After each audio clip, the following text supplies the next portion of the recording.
Bon, Mémé, comment se sont passés les entraînements cette semaine? Plutôt bien passé, bonjour à tous déjà. Plutôt bien passé, studieux, comme les semaines qui sont passées. Plutôt studieux. Meadji, vous venez d'enchaîner 3 victoires consécutives, 2 à l'extérieur face à 2 barragistes la saison passée, une contre Rouen qui fait partie du top 3. Je suppose que c'est un parcours qui te convient bien. C'est un parcours qui conviendrait à n'importe quel entraîneur. Je pense que tant que tu gagnes, ça convient.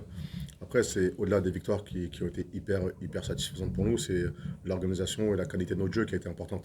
Et je pense que là-dessus, on est en train de progresser. Et c'est sûr que d'aller gagner à Suresnes, à Albi, de battre Rouen, c'est toujours mieux pour le club et pour nous. Mais je te dis, on progresse à chaque match. Il faut qu'on continue à progresser là-dessus pour aller vers notre objectif. Pardon. Alors, même si on sait que ça ne durera pas tout le temps, hein, ce serait formidable si ça durait jusqu'à la finale, mais je veux dire, est-ce que c'est un petit challenge quand on est invaincu d'essayer de le faire durer le plus longtemps possible? Ça c'est sûr. L'objectif c'est de gagner tous les matchs. Ça, quand tu démarres la saison en annonçant le top 2, tu veux gagner tous les matchs. Après, chaque match est différent. Tarbes, c'est une équipe qui est quand même costaud, qui a toujours marqué plus de 20 points à chaque match. Donc c'est à nous aussi d'être hyper sérieux, d'être rigoureux comme on l'a fait à Albi sur la première mi-temps, de le tenir plus longtemps, comme on l'a fait à Suresnes aussi, et comme on l'a montré par moments contre Rouen. Donc à nous d'être hyper sérieux là-dessus et d'organiser notre match, de construire notre match comme il faut pour espérer repartir avec une victoire. Est-ce que le plus grand danger qui vous guette, c'est pas justement l'excès de confiance? Je sais pas, c'est quand tu prétends à la deuxième place, est-ce qu'il faut pas être confiant? Ou est-ce qu'il faut être. Moi, je pense qu'il faut être confiant parce que tu as confiance en ton organisation, tu travailles, tu as confiance en ton jeu, tu as confiance en ton club, tu as confiance en tes joueurs. Moi, j'ai confiance en tous les joueurs. On on tourne à chaque fois. On le voit, on a à Suresnes, à Albi, à Rouen. Et l'organisation est toujours en place. Donc, si on a confiance, c'est confiance en notre organisation. Je ne sais pas si on fera un excès de confiance, parce que Tarbes, ça reste quand même une belle équipe. Il y en a qui sont cassés les dents chez eux. Et on l'a vu, nous, sur notre passé, on s'est cassé les dents à Longon et à Marc-en-Barreuil. Donc on ne peut pas se permettre d'avoir un excès de confiance. On a juste confiance en notre organisation et en nos joueurs. Alors, on a vu au dernier match une amélioration très importante de la défense et aussi, ce qui est quand même assez lié, des progrès dans la discipline, puisqu'on a pris 0 carton. Qu'est-ce qui a changé pour arriver à ce résultat? Je pense sur le match de Rouen, ce qui a été important, et on l'a dit aux joueurs, c'est notre capacité à conserver le ballon. On a quasiment 65 ou 67% de possession de balles. Donc plus aujourd'hui, dans les règles qu'il y a aujourd'hui, plus tu gardes le ballon, moins tu es pénalisé. Donc je pense ce qui a changé, c'est vraiment ça, notre capacité à conserver le ballon plus longtemps. Après, pour notre défense, on l'a bien bossé, on l'a bossé comme il fallait, que ce soit avec Bernard, avec Pierre, on tourne autour de ça. Les joueurs l'ont compris. On bosse plutôt bien là-dessus, mais je vous dis, plus longtemps on va conserver le ballon, moins on aura à défendre. Donc notre objectif, c'est vraiment celui-là. Ferdinand, l'an dernier, tu avais totalisé 15 rencontres sur toute la saison. Aujourd'hui, tu en es à 11. Alors, est-ce que c'est la saison de la consécration ou de la confirmation pour Ferdinand Dreynon? Non, après, j'ai du temps de jeu et j'en suis content. Et il faut que je continue à travailler. Et voilà, j'ai la confiance des coachs aujourd'hui. Donc, il faut que je garde cette confiance envers eux en faisant des bonnes prestations. C'est quoi qui a changé par rapport à la saison dernière? C'est qu'il y a un temps d'adaptation à passer du championnat espoir au championnat national. C'est un nouveau club, c'est un nouveau championnat, il y a beaucoup de choses qui sont nouvelles, donc il y a un temps d'adaptation nécessaire. Oui, il y a un temps d'adaptation. Et puis après, comme j'ai dit, là, il y a la confiance. Plus tu es en confiance par l'équipe et par les coachs, et mieux tu rends une copie propre. Donc je dirais qu'il y a ça qui a changé. Et puis après, plus tu joues, plus tu prends d'expérience. Et plus c'est facile aussi. Donc voilà. Toujours pour toi. Avec un changement de coach en cours de saison, est-ce que c'est pas quelque chose qui peut déstabiliser un joueur? Si, ça peut déstabiliser. Après, je me suis dit qu'il fallait se remettre au travail et que les cartes étaient remises à zéro et que voilà, j'avais tout à reprouver. Donc, voilà. Au niveau de ton gabarit, Ferdinand, t'es annoncé à 1m88, 96 kg. Ouais, 98, 99, d'accord. C'est ça, ouais. D'accord, c'est bien ça. Alors, on voit une formation carcassonnaise plus libérée, plus confiante ces derniers temps. Est-ce aussi ton sentiment? Et si c'est le tien, comment tu l'expliques, hein? Mais je pense que déjà on a bien travaillé depuis que Bernard est arrivé. Et puis il y a un meilleur cadre pour moi. Et tout le monde est concerné, donc on travaille mieux. Meadji, vous vous rendez à Tarbes, est-ce que c'est pas le match piège par excellence, hein, Tarbes? Quand on regarde les résultats, Tarbes, c'est peut-être une équipe qui a perdu déjà 3 fois à la maison, mais c'est une équipe qui s'accroche partout. Oui, c'est une équipe qui s'accroche partout, qui s'est accrochée chez nous aussi. On a eu pas mal de difficultés à s'en défaire. Après un match piège, je pense, comme je te l'ai dit, un match piège à Suresnes, à Albi contre Rouen. Dans notre position, tous les matchs deviennent pièges parce qu'on a obligation de prendre des points partout, parce qu'on a déjà fait des faux pas. Maintenant, Tarbes est une équipe assez dense, qui est dure, qui bataille beaucoup. Donc ça permettra à nous aussi de voir sur ces qualités-là si on a progressé. On a montré qu'on pouvait mettre du jeu en place. Il faut qu'on garde notre organisation en ayant une défense vraiment dure, comme on l'a fait contre Rouen. Et si on met ça en place, on sera pas loin de la vérité. Après, ça reste quand même un match et un match à domicile pour Tarbes qui vont montrer beaucoup d'agressivité. À nous d'être bien en place là-dessus et on verra ce que ça donne à la fin. Alors, Rouen, le leader, n'est pas encore allé à Tarbes.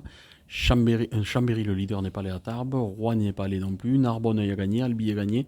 Massy y a gagné. Est-ce que ça vous impose obligatoirement d'y gagner aussi? Non, je vais reprendre un peu ce que je t'avais dit avant Narbonne, si mes souvenirs sont bons. On avait perdu à Marc-en-Barreuil. On avait perdu, il me semble, à Langon. Je t'avais dit qu'on avait gagné à Massy. On a gagné à Albi, où pas grand monde gagnera aussi. Donc, tu vois, c'est des jeux des chaises musicales. Nous, on doit prendre des points partout, on le sait. Il faut qu'on aille chercher des points partout, que ce soit à Tarbes, 1, 4, 5. Il faut qu'on aille chercher des points. Il ne faut pas qu'on revienne à vide comme on l'a fait par moment. Et ça, c'est le plus important pour nous. Et quand tu n'es pas loin, quand tu es dans le bonus défensif, tu n'es pas loin aussi de la victoire. Donc après, tu t'accroches. Pour nous, le plus important, c'est chaque déplacement progresser et aller prendre des points partout, que ce soit à Tarbes ou à Rouen, comme on l'a fait à Rouen, prendre un point. Il faut vraiment qu'on devienne une équipe hyper casquante à jouer. Alors on a vu dans certaines retransmissions de Tarbes qu'ils avaient des jeunes virevoltants qui essayaient beaucoup de choses, même si quelquefois ça cafouillait, mais qui essayaient beaucoup de choses et ça peut passer. Comment on se prépare à ce genre d'imprévisibilité? Mais on essaie de cadrer notre jeu au maximum pour faire le moins de foot possible et leur donner le moins de ballons possible. Après, sur les joueurs on connaît quelques joueurs. On connaît le frère de Hena qui était chez nous, le petit Artou à l'arrière qui est hyper intéressant. Ils ont Johnny qui était aussi chez nous dans notre centre de formation, qu'on connaît très bien. Ils ont des joueurs quelques mecs des îles qui sont hyper intéressants et imprévisibles. Après, si nous, on reste dans notre cadre et qu'on ne sort pas de notre cadre, qu'on ne perd pas tous les ballons, de suite, le mec imprévisible, il a moins de ballons pour jouer. Donc c'est à nous de mettre notre organisation en place, d'être le plus lucide possible et leur donner le moins de ballons pour être dans ce cas-là. Avec le match Rouen-Narbonne, vous pouvez gagner des places au classement. Est-ce que c'est quelque chose qu'on regarde? Non, pas forcément, même si tu sais que tes concurrents directs se jouent. Le plus important, c'est de se concentrer sur nous. Ce qu'on n'a pas fait forcément jusqu'à aujourd'hui, se concentrer sur nous. Comme je vous l'ai dit, prendre des points à tous les matchs, ça c'est important. Et après, c'est à la fin du bal que tu payes les musiciens. Entre les deux, c'est pas hyper important pour moi. Alors si mes comptes sont bons, Ferdinand, je crois que tu as marqué 2 essais cette année. Un à Langon et la semaine dernière. Est-ce que c'est motivant le fait de marquer des essais? Est-ce que c'est quelque chose qui rentre dans la motivation d'un joueur? Ou pas forcément? Dès qu'un joueur marque, c'est le résultat collectif qui compte?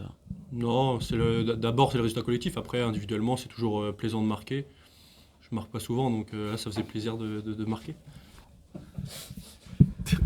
Ferdinand, tu étais du voyage l'an passé à Tarbes avec une belle victoire. Est-ce que c'est quelque chose que tu as envie de renouveler ou quelque chose qui te sert dans ton expérience de joueur pour ce match? Oui, l'année dernière, on avait gagné à Tarbes. Donc oui, on a tous envie de retourner là-bas pour gagner et continuer une troisième victoire à l'extérieur consécutive.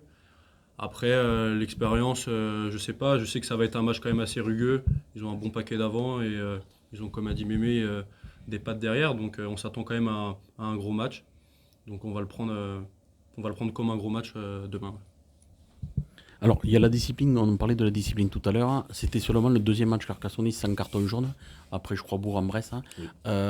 Comment tu l'expliques, ce changement-là? Mais Est-ce que ça peut être un peu le hasard? Est-ce que c'est le travail? Est-ce que ce sont les arbitres? Non, je pense que déjà, c'est aussi le travail sur toutes les attitudes. On les a bossés pendant plusieurs semaines. Mais aussi, comme a dit Mémé, quand tu as 65% de possession, et l'arbitre, il récompense plus l'attaque que la défense. Donc, je pense que ça nous a servi aussi. On s'est moins mis à la faute en défense qu'au match précédent. Alors, sur les 3 derniers matchs, vous avez marqué 3 essais de moyenne. Vous êtes à 9. C'est assez particulier.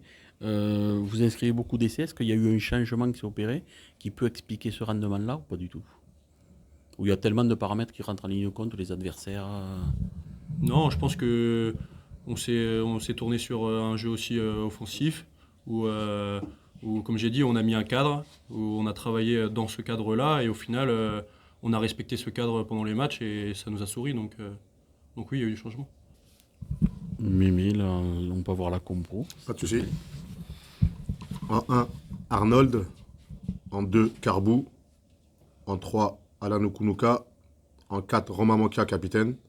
En 5, Marius Ivtumicic. En 6, Bedou. En 7, Erjan. En 8, Dreno. En 9, Pichon. En 10, Chaliès. 11, Naïvalou. 12, Puletua. En 13, Barca. 14, Benalla. 15, Gianet. 16, Villerouge. 17, Neparidze. 18, Guyot. 19, CC. 20, David. 21, Mike Phillips. 22, Gadea. Et 23, Akobadze. C'est un 5-3 définitif? Oui. Après. Merci. Vous allez à l'extérieur, donc c'est bien pour prendre des points.